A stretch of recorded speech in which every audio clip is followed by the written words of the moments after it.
Okay, what this? What you got? Is that your stick? Is that your stick? Oh. Hi everyone, welcome back to Dragonfly Engineering.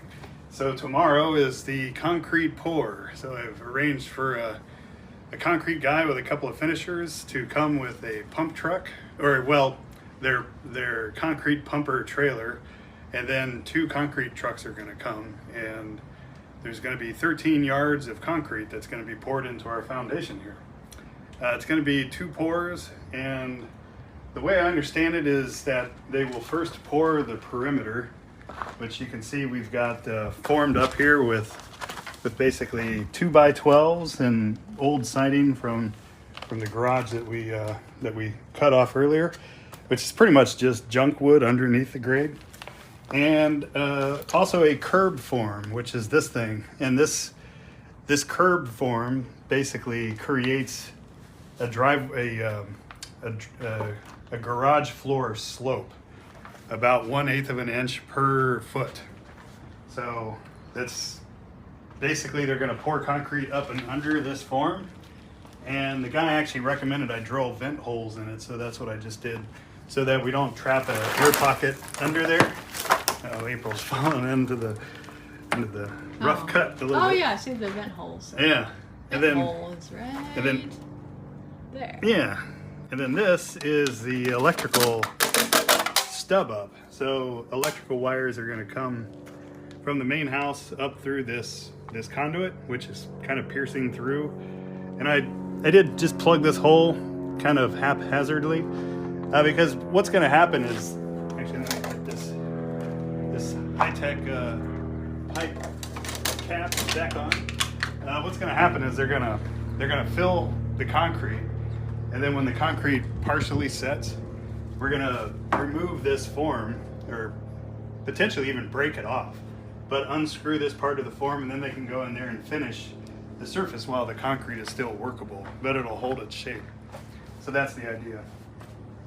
So we got 2 feet deep and to the grade, and then another 9 inches above grade, and grade is basically the level of the dirt here.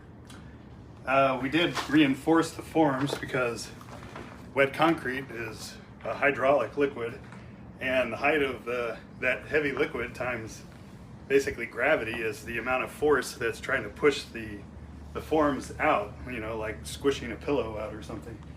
So we've got form supports that are tied into the temporary support for the roof of this garage, and another one here that is basically just concrete hammered into the concrete.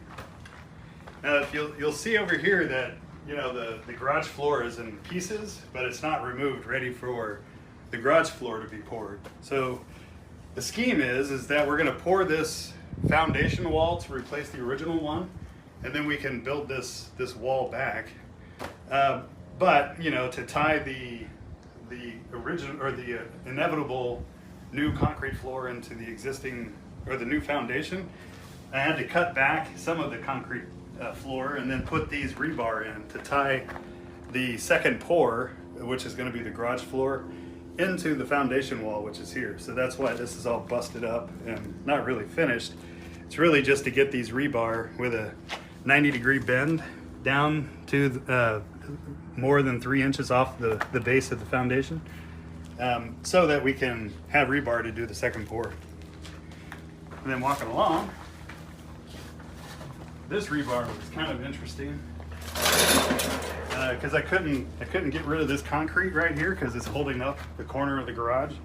So I basically used the hammer drill to drill a tunnel in the concrete, and then get this rebar basically pierced through my drilled hole and up and out, so that after the slab foundation and this wall foundation is poured, I can bust out this old concrete, and then we've got an exposed rebar for the second pour, which is going to be here. Okay, we're back. So this is going to be the slab pour with a perimeter foundation, which is also 2 foot deep by 1 foot wide foundation wall that basically is a monolithic slab as well. And then this is going to be the floor of the garage addition, and then ultimately a house kitchen.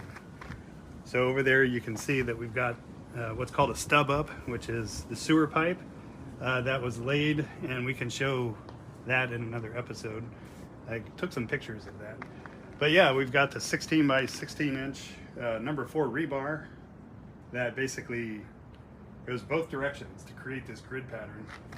And I actually used some of these old parts that I molded at the shop, which was for a customer, but these are rejects, probably just because of slight discoloration there. Now we got a plane coming that we can pause.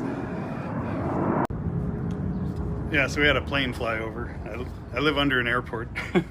Anyway, so I molded these for a customer. These are extra, but they actually work really good for these standoff blocks that you buy from the hardware store. So here's, I think they're called Dobie blocks, but basically you can't have your steel rebar be exposed to the outside of your concrete because it'll start rusting, and the rust will just march all the way through your concrete.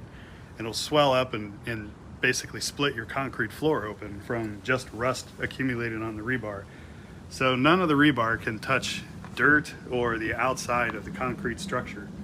So you use these concrete blocks, and you break them off basically, and then the tie wire is already in it, and you affix your rebar to this block.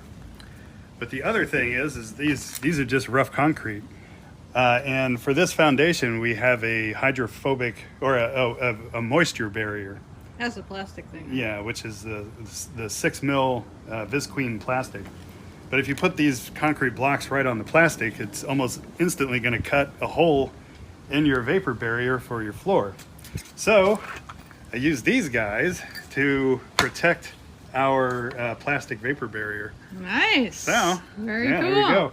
So if you want to buy some of these, if you're doing your own foundation, then you can contact Dragonfly Engineering, and maybe we'll sell these on the website or something. They're also really good frisbees. Check it out. Ready? Yep. Nice. There it goes. Anyway. And yeah, for the rebar, you basically use these wire ties and a special twirling tool. I don't know if I have that out here. No, I don't.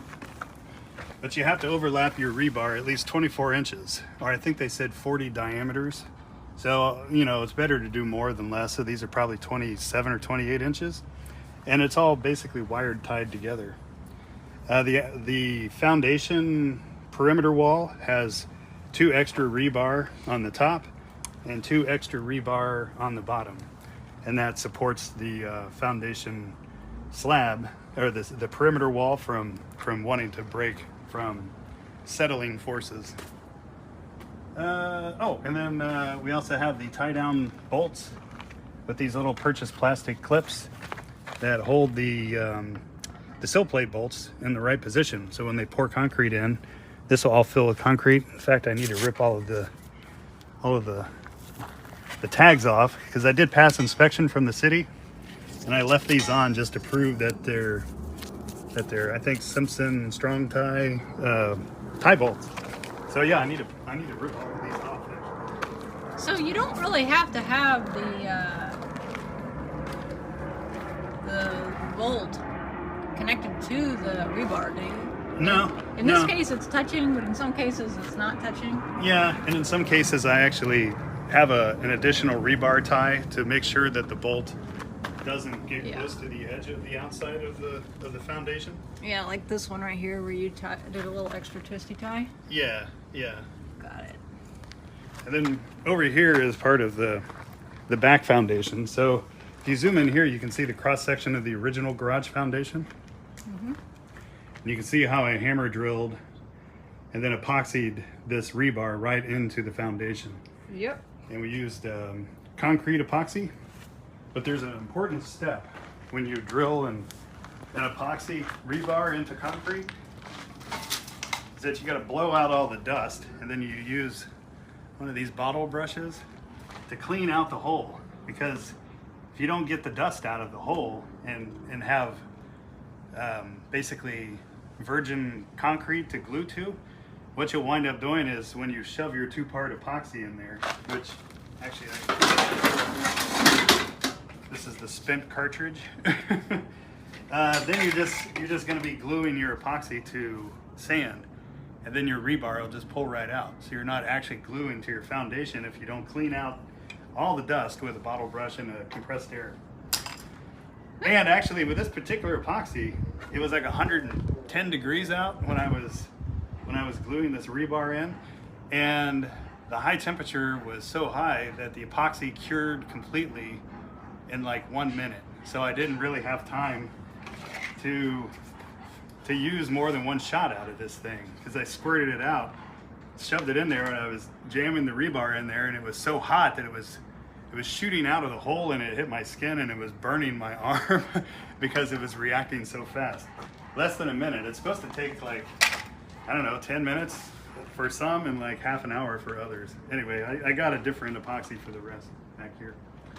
But you can see there's a big crack in the original foundation. So there's extra rebar closer together, epoxy or hammer drilled into the foundation and epoxy.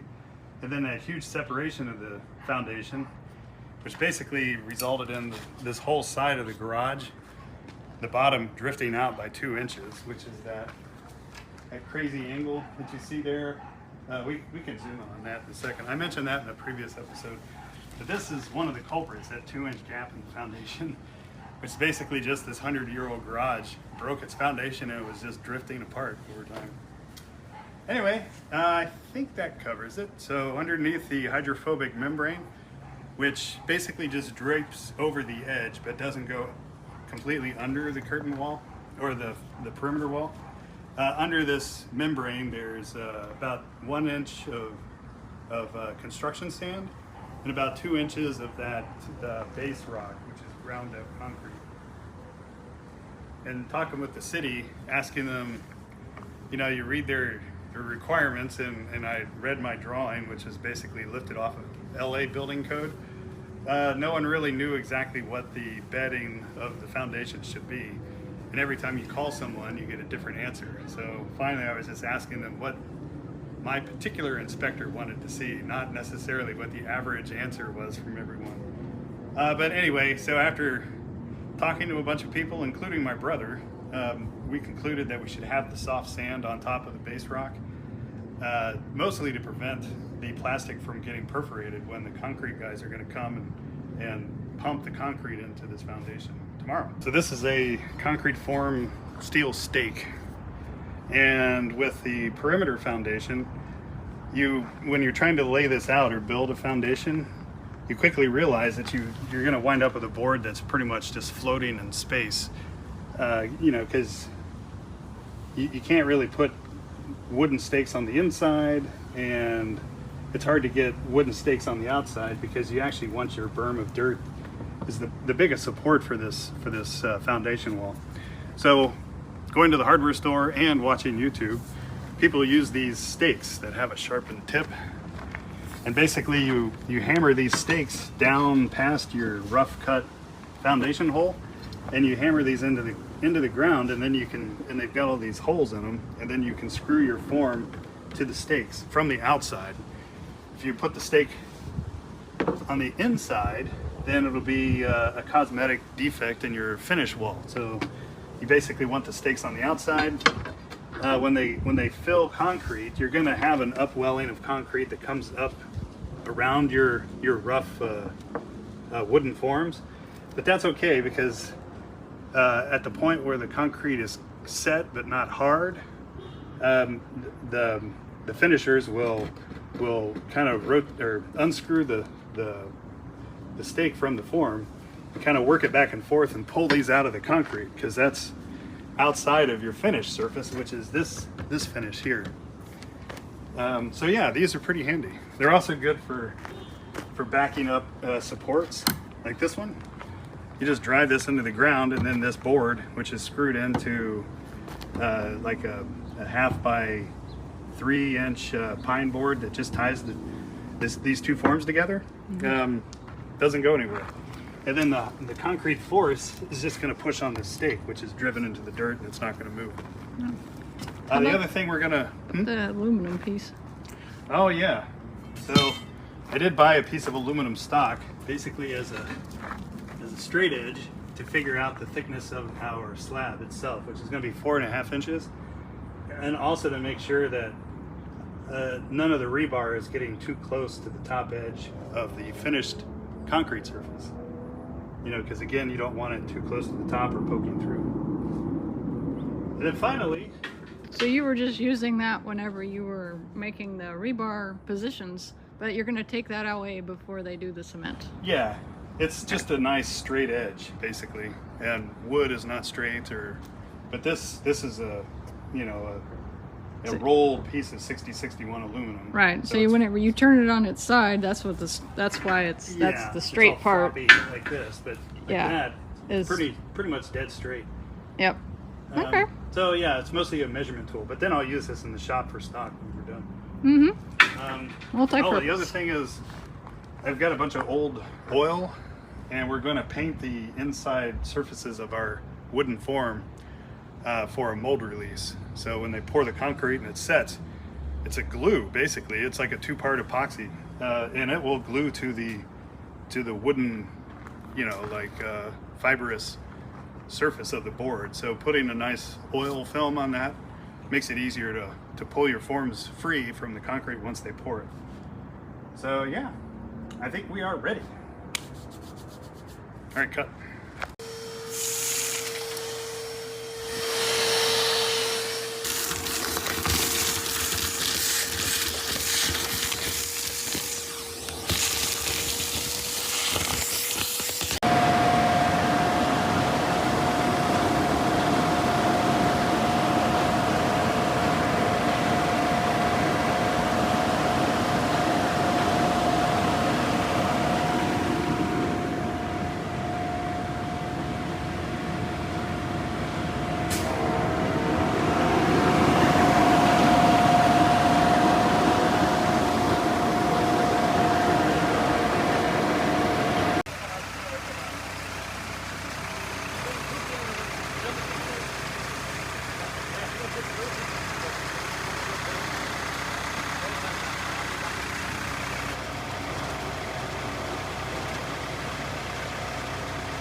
A ver si Chuy no trae una.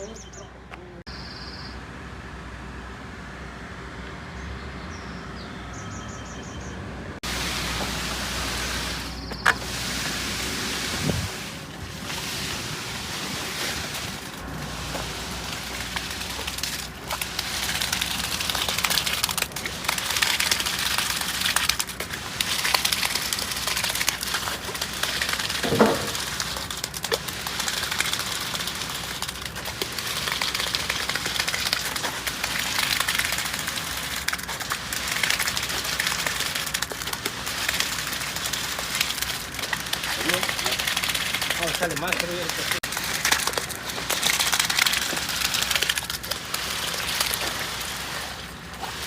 A ver, agarre tantito aquí, deja quitar este palo, ¿no?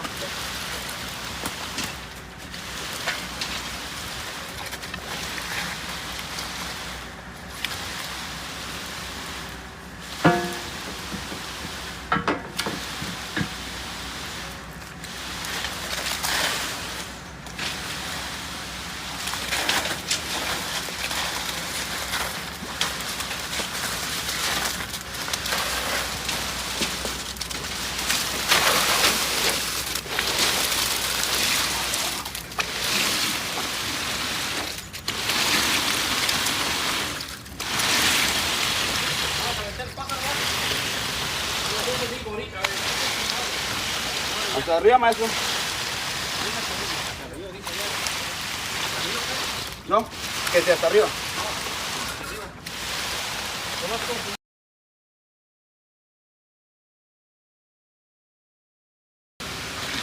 fue lo primero que lo enseñé a utilizar en la compañía donde trabajaba. Que ahí todos trabajaron en compañía, ¿cierto? Sí, lógico. Pues para aprender. Fue lo primero que me enseñé. Y ya después a leer los planos para hacer ese tipo de trabajo. Ah, sí. O sea, pues para hacer el trabajo, como dice el trabajador, es el trabajo. ¿Y qué pasó más? ¿Cuándo? Pues cuando se vino lo de la pandemia, Sí. se pararon estos trabajos. No es que lo malo del asunto, trabajos, casi esto lo voy a hacer, a sellar con las puras llanas grandes, voy tapado, las puras llanas grandes y nomás nos metemos a darle una lisada con las chiquitas. Y las notas se las dejamos con las que nos toque, pero no se ve. La pandemia nos ayudó mucho, ¿no? Lo único que no me gustaba era que en esos trabajos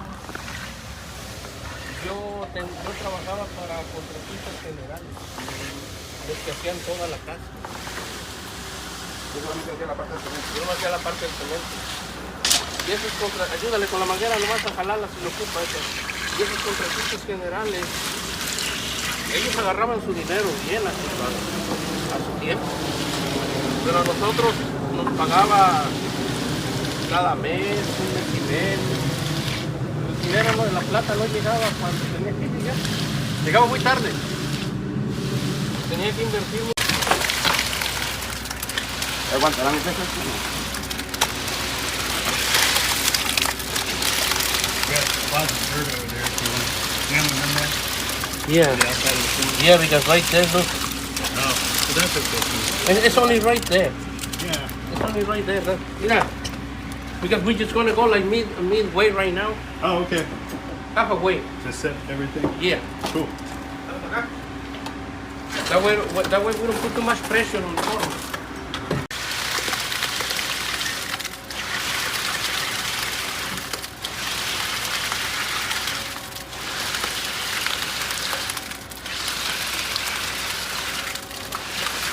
Para que la varilla no se jale. Ok. No se nos rompe.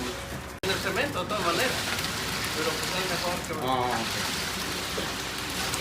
Échamele un poquito más aquí. Ah, no era para que no se doblara más acá. Ya me la dejo ya.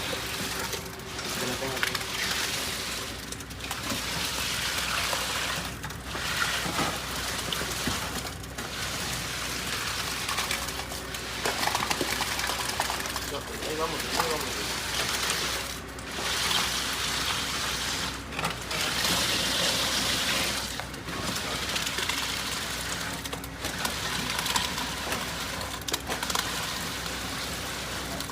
De todas maneras queda adentro. Es lo importante que quede adentro. Échale de aquel lado. Ya no se esfuerce más. Ándale. Ahí viene.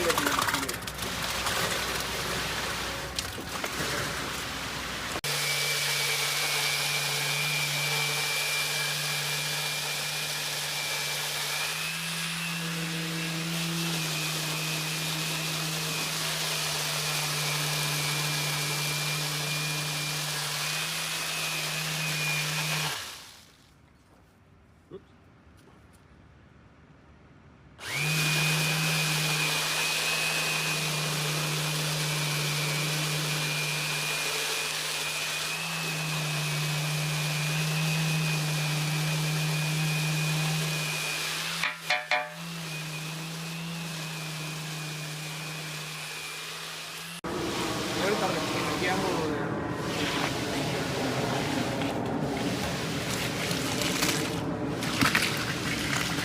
Ahorita va a salir, este está duro, es el que tenía las mangueras.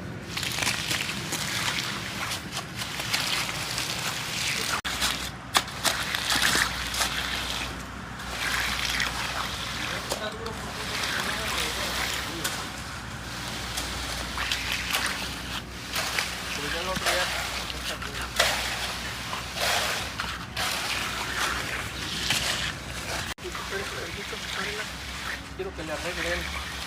Did you want to patch that? Huh? Oh, Wanna yeah. patch it?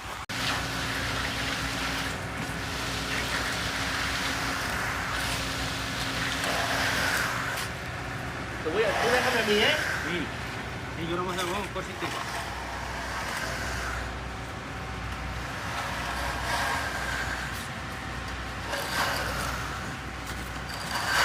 Espérame tantito, hombre. Ok, bríncate. Ahora vas tú.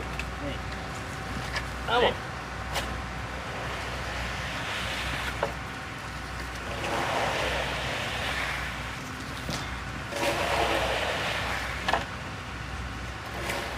Espérate tantito. Ahorita me voy a brincar yo para sacar ese del medio. Métete con la pala para que le quites ahí tú. ¿Ah? Ahorita en la pala.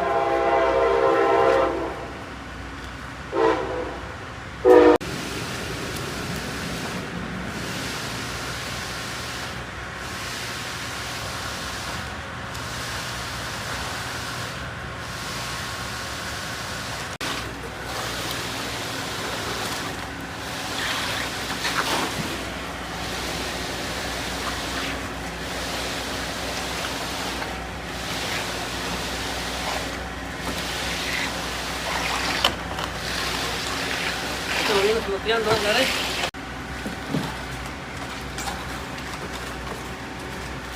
Esto se lo vuelve a ver, la base de acá, ¿eh? Esta tapa el viol. ¿Cómo va? Sí.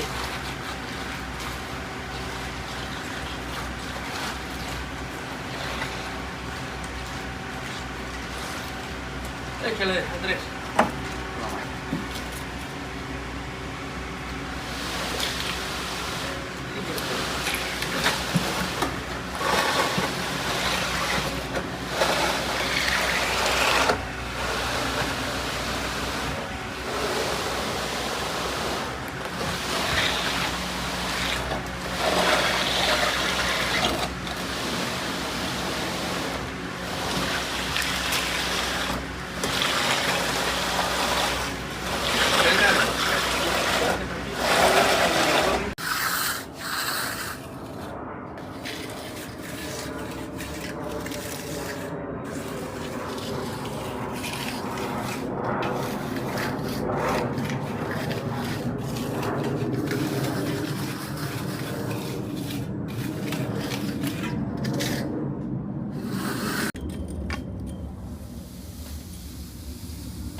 ¿Dónde espero para el orillero? Va.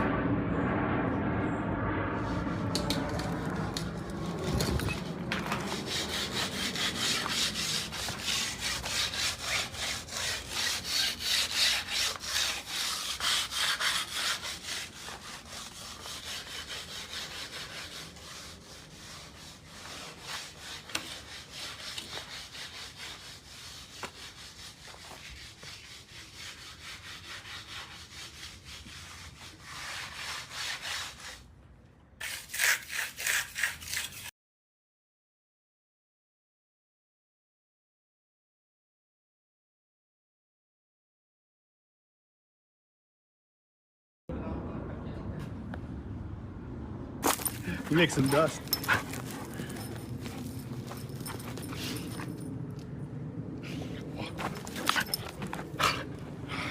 Is it a little dusty out here?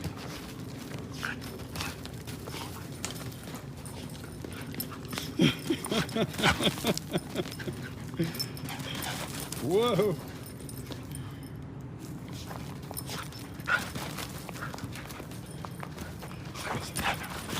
Who's crazy dog?